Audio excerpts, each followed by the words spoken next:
Malika bilan 7 palvon. 4-qism. Xanish o'rnida qattiq o'ylanib, oxir bir yomon jarini tepib chiqibdi. Andan u maxfiy hujrasida 3 kecha kunduz bekinib, oxir bir dona olma yasab chiqibdi. Bu olmaning yarmi qizil, yarmi oq ekan. Qizil tarpi o'tqashdek qizil, oq tarpi qardek oq ekan. Texi yiroqdala uning xushpurqini purg'ili bo'ladi ekan. Purqi kishini intayin zo'qlantiradi ekan. Bu kuni havo tutiq bo'lib, shamol chiqayotgan ekan. 7 palvon atigandala nashti qilib bo'lib, sirtqa chiqib ketibdi. Malika uyda yolg'iz qiyilib, uyni yig'ishtiribdi. Kir yuyib, tomoq etibdi. It hoylada asnab yetibdi. Cho'sh bo'libdi. Havo yanala tutiq ekan. Shamol kuchayib ketibdi. Malika 7 palvondan ansirab, darizining yanida yeb egirib o'ldirsa, to'satdan hoylda ishqavab ketibdi. Malika beshini ko'tarib qarasa, bir telamchi mo'naq talada turg'idek. U konrab ketgan bo'lsa-mu, yirtilmagan uzun ko'ylak kiyib olgan, yeshi ancha cho'ng bo'lmasa-mu, beli mukchayib ketgan, maydasigacha tushgan marjinaga yog'och kirst esib olgan haqiqiy mo'naq ayolkan. It hoylada qavob, ishtiklik bilan eshikni g'azab bilan tadalabdi. Eshikdan edilib chiqib, mo'mayni tishlaydigan alpozda intayin vahshiylashibdi. Mo'naq ayol eshik oldida turib, to'xtamasdan gap qilibdi. Hanim bo'lsa, qizchaq. Bana bir bo'lki bersang, men o'rmonliqda yo'ldan ezib qoldim. 3 kun aylandim, tomoq yemedim. Qizchaq, bir iroda bilan sana uchrab qoldim. Hanim bo'lsa, sen mening vaqt ta'ziyim. Malika mo'naqning bundoq bechoraligini, bir necha kundan buyon tomoq yemaganligini ko'rib, uning his-tashlik qilib, eshikni ochib, uningga 3 dona bo'lgi beribdi. Bu chaqda isht edilib chiqib, yiliqi mo'naqqa esilibdi. Mo'naq hassa bilan ishni qo'g'lag'ash. Qizchaq, sen haqiqatan oq ko'ngil insonkansan. Sening yoshlik bahoring mangu saqlanib qolg'ay. Lekin bu ishdan menga esilib azob soldi. Uni qo'g'lib etgan bo'lsa. Ma'qul mama, men uni chaqiray. Debdi Malika va ishga qattiq buyruq qilib, uni hoyliga kirgizib yetibdi. Qizchaq, sen haqiqatan oq ko'ngilkansan. Lekin bu ishda shundoq g'alit ekan. Meni tishlab o'ldirib qo'yg'ili tasli qoldi. Qizchaq, bo'lganga rahmat. Hanim bo'lsa, ishni haydab etgan bo'lsang, bo'lamdi, debdi mo'naq. U ishning hoyliga kirib ketgan bo'lsa-mu, yanala o'ziga chakchayib qarab turganligini ko'rib, sal qo'rqibdi. Bo'ladi, men senga akab beray, debdi Malika va talaga mengishga tanishibdi. Ammo it uning yonida qavob, yo'lini to'sib, eshikdan chiqila qo'ymay turibdi.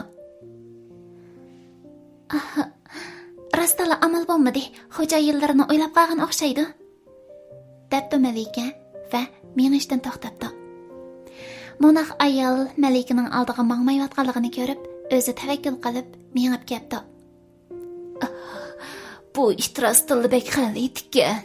Balkim yaxshi uxlamagan o'xshaydi, debdi. Ammo bu ishning kayfiyati soz bo'lib, Mo'naqning Malikaga yiqilishayotganligini ko'rib, ishga etilib ketdi. Shu topda o'rmonliqdagi bo'ridan mubakrak vahshiylashib ketibdi. Malika ishni darhol chaqirib, Mo'naqqa: "Mama, bo'ldila, bu ish bugun sal elishib qopti. Qani elang, bolkini tuting", deb bolkini tashlab beribdi. Qayr Mo'naq bolkini elib Malikaga: "Qizchaq, rahmat sana. Tangri sendek oq ko'ngil insonni o'z panohida saqlasin. Endi bu eshik oldidagi chimliqda o'ltirib, bu 3 kundan buyongi tunji tushlik tomoqimni yeyishga ruxsat qilsa", debdi. Malika uning talabiga qo'shilibdi. It qechib chiqib, uning tushlik tomoq yeyishiga daxl qilmasin deb, hoylining eshigini taqabdi. Monaq ayol chimliqda o'ltirib tushlik tomoq yeganda qiyofatga kirib oldi. U to'satdan bir narsani esiga olgandek o'rnidan turib, yanchiqidan bir dona olmani chiqarib, Qizcaq, himmatingga rahmat. Bu yaxshilig'ingni qaytirg'idek tuzuk bir narsammi yo'q? Bu bir dal olmani ikkimiz bo'lishib tang yesak. degunicha yanchiqidan bir dona qalamtirashni chiqarib, olmani ikkiga bo'lib, oq tarafini o'ziga ilib qilib, qizil tarafini Malikaga tashlab beribdi. Bu chaqda it tuyuqsiz sakrab, qattiq havushib, u yoqdan tashlab berilgan olmani tishlab tutib olmoqchi bo'pti. Ammo Malika ikki qo'lini chiqarib, olmani tutib oldi. "Vah, kishini naqadar hozirlantiradigan xushpuroq, a? Ham shunchalik ko'rkam, qip-qizil bir olma." Malika haqiqatan xushal bo'lib ketibdi. Shu asnoda Mo'may yana Ko'ngil qizcaq. Manga bergan tushlik tomoqingga rahmat. Men mangay qizcaq. Yana ko'rishamiz. debdi-da, Malikaga bir ta'zim qilib, olmasini yegash sharqqa qarab mengibdi. It Malikaga agishib uyga kiribdi. U bir yoqdan qavisa, yana bir yoqdan Malikaning chiroyiga tikilib qaraydi ekan. Malika yarim olmani dariz taktisiga ilib qo'yib, ishning uzun tiklarini silabdi. "Hay, jimroq bo'l suyimligim. Hech bilmadim, bugun nim bo'ldi?" "Yatqin suyimligim, birdam yotsang o'ng'ishilib qilishing mumkin." debdi. Hamda darizining ostiga kelib, yeb egirib o'ltiribdi. Aqllari qaytib kelganda, ularga kechki tomoq tayyorlamoqchi bo'ldi. Shug'inisi, o qip-qizil olma shunchalik paqiraq, shunchalik ko'rkam, shunchalik xushpuroq ekanki, ichiga hasal shirinisi qachilangandek tuyuladi ekan. Malika u olmaga ixtiyorsiz qarab qoldi ekan. Olmaning kishini mast qiladigan xushpuroqlari shamolga agishib, uning dimoqlariga urilib turadi ekan. "Tomoq vaqtida aqllarim bilan birga yeychi", debdi Malika o'z-o'ziga. Ammo u kishini mast qiladigan bu xushpuroqni pura berib, yana taqat qilolmabdi. "Men o'zimning nasibasini yeychi."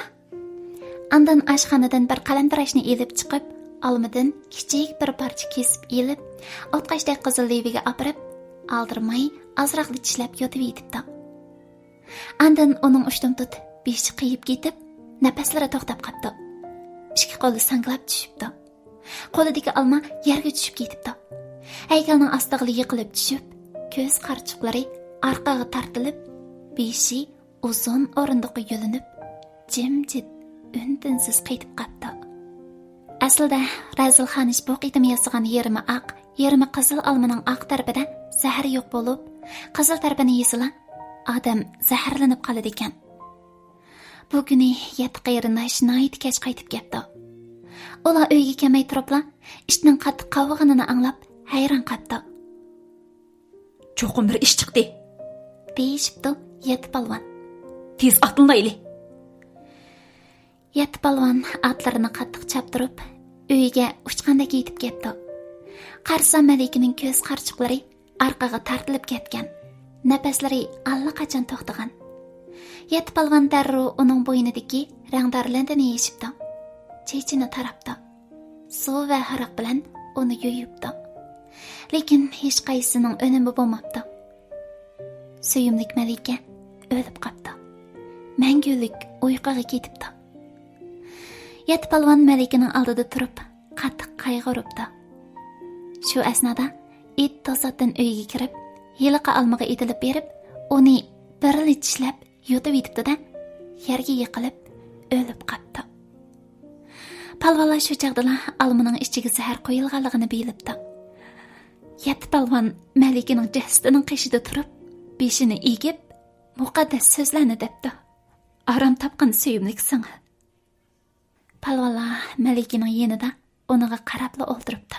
Hech kim uni ko'madigan gapni qilmabdi. Ular Malikaning qishida ashundoq o'ltiribdi. Ash tomoq yemabdi. Suvmi ichmabdi. Malikaga mangu mushundaq hamroh bo'lishni o'ylabdi. Yeti polvon Malikaning jasadining yonida 3 kun o'ltiribdi.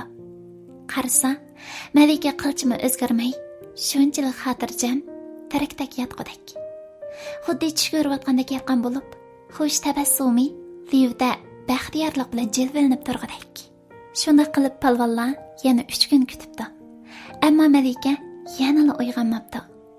Shuning bilan ular motam marosimi o'tkazib, Malikaning jasadini chaqqangina yastilgan xristal sandiqqa silib qo'yibdi.